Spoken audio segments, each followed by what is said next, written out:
Geocentric model of universe 350 BC में Aristotle ने बताया कि धरती ब्रह्मांड का केंद्र है और रात में जो मून और स्टार्स दिखाई दे रहे हैं वो सभी धरती का चक्कर लगा रहे हैं। आज तक का most accepted model Polish priest और निकोलस कोपेरनिकस ने प्रपोज किया, जिसे हम हीलियोसेंट्रिक मॉडल ऑफ यूनिवर्स के नाम से जानते हैं। नो डाउट हमारे पास उस समय कोई सैटेलाइट्स नहीं थी, तो चर्च और खगोल वैज्ञानिकों ने यह कैसे मान लिया कि हीलियोसेंट्रिक मॉडल सही है? इसका प्रूफ क्या था?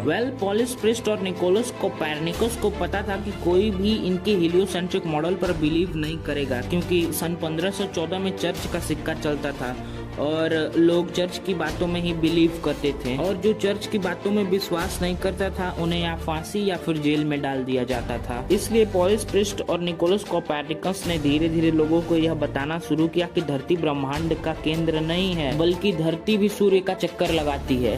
आग तो तब लगी जब गैलीलियो और केपलर ने जियोसेंट्रिक मॉडल का खुलेआम विरोध किया, जिस वजह से गैलीलियो को जेल में डाल दिया गया। गैलीलियो भाई साहब इसीलिए भड़के हुए थे क्योंकि इन्होंने अपने आविष्कार के टेलीस्कोप से सच्चाई देख ली थी। ऐसा भी क्या देख लिया गैलीलियो ने? जियोसेंट्रिक मॉडल ऑफ यूनिवर्स की नींव ही इसी पर टिकी थी कि सारी चीजें धरती का चक्कर लगाती हैं। यहाँ तो बात उल्टी पड़ रही थी, क्योंकि गैलीलियो ने जब जुपिटर ग्रह को ध्यान से देखा तो देखा कि जुपिटर के छोटे छोटे मून्स उसका चक्कर लगा रहे हैं।